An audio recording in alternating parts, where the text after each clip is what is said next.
Hey everybody, it's Have Monty, and this is my talkie channel where I talk about things. This is something, excuse me, I've been wanting to kind of do. There's a lot of things I want to express, things, point of views that I don't think other people have that might be valuable. So let's talk about something big as a first episode. Whether you are a atheist or a theist, you might want to stick around because it's going to be a little wiggy. Um, because we're going to talk about God.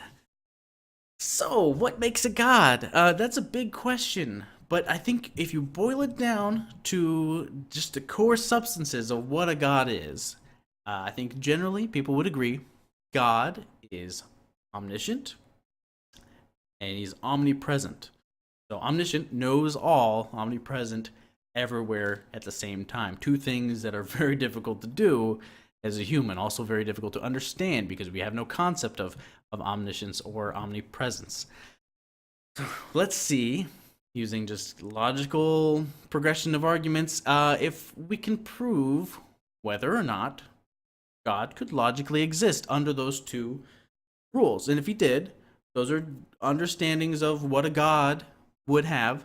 So we'd be able to prove, if we can prove that those two things are logically possible, then we can prove that God would exist or not exist. So, starting out, this is an interesting argument. Imagine I had a pen. I don't have a pen with me, but my finger, imagine it's a pen. If we had a process, now you're going to have to take a leap with me because it's not a technology or an understanding of the world that we have currently, but if we had a process to take all the information of this pen, positions of the little ring piece, the size, portions, we can already do that much. But imagine if we also go down to the submolecular levels of, particles and subparticles, all the way down to electrons and positions of electrons, which currently is not possible, down to subparticles of those electrons, neutrons, and protons, to make, copied all of that information in a form that we could actually recreate it. And we made a copy with everything as far as not just humanly possible, but as far as all concepts of the universe we live in are identical. And we had a process to do that.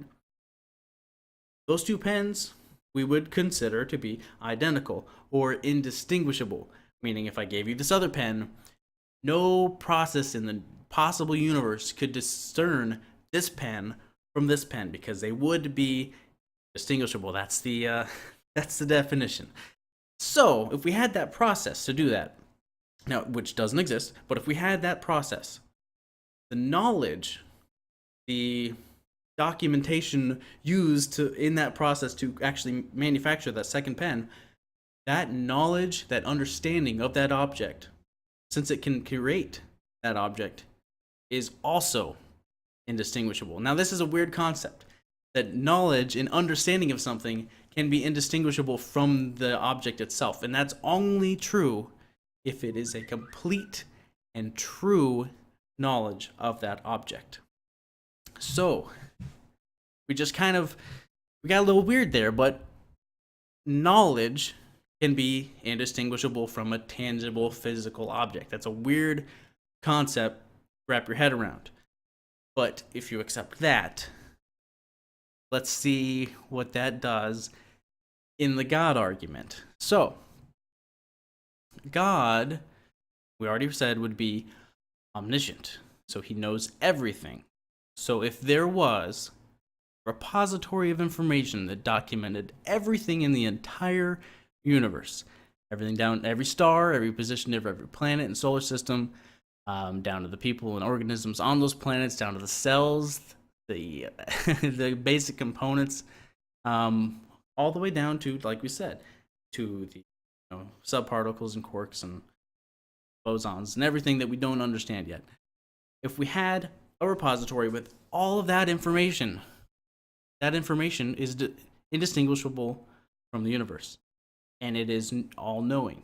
It is omniscient. It is a repository of omniscient information. So, the information itself is indistinguishable from the tangible object. Right? We already decided that. So, a om- omniscient to the universe, those two things are indistinguishable. So it is the universe. It is indistinguishable. You could replace that information with the actual universe, and it's to all of our understandings of the entire universe, actually to the rules set that we live in the universe, it would be indistinguishable. So, it kind of just gets a little weird. That kind of means that a god is indistinguishable from the universe. A god essentially is the universe, which means everything. My headset, microphone, me are all sub, units of the universe, which are indistinguishable from God. That would also mean that he is everywhere. Everything is a part of God because he is indistinguishable from the universe. So that would mean that he is everywhere. He is omnipresent. And he has a complete understanding of the entire universe. So this gives some ammo to theists who are not that well scientifically versed, because they can't really communicate with atheists who usually read up on the latest sciences. Because it's a little bit of a theological jump. Most people aren't really that comfortable with making. So it's not your typical, like, oh, I'm a god and here's the universe and God is like powering over the universe and telling it what to do. No, the universe, having all of its rules already built in place, it also makes sense why it is omniscient. It knows everything that's going to happen. Similar to a programmer. When you write a program, you take expected known inputs as well as all the instructions that you give the computer, and it does all that, and you know exactly what's going to happen because you programmed it. You can expect all the possible results.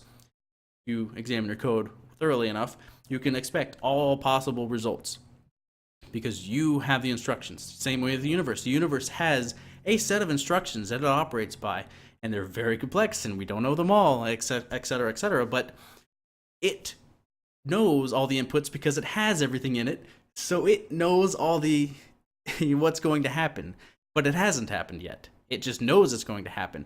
So also kind of explains how a god would know what's going to happen but doesn't intervene because it hasn't happened yet and it's necessary, and know exactly what's going to happen because you created the universe, but the universe is within time, so it has to progress in a certain level, so it makes no sense to stop it. It gets really wiggy from there, but I wonder if anybody's ever really thought about it this way. I actually got this method of thought from an old a friend of mine that I used to work with, named Mark. So, Mark, if you see this, hey, Mark, but I doubt you really will. That's all I got.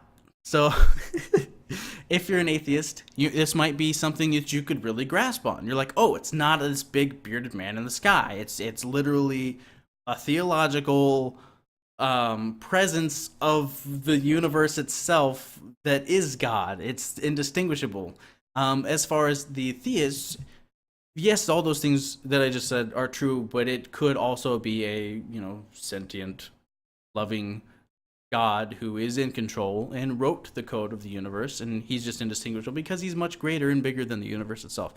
So you can take it either way, but there is no way with this understanding that you can say God doesn't exist. God is indistinguishable from the universe. So if you want to say God doesn't exist, you're saying the universe doesn't exist, which you're more than happy to say, but I'm not going to take you seriously. And that's all I have to say. Hope you enjoyed my first talkie show thing. I don't know if I have a title for this yet, but you guys have a great day. Bye.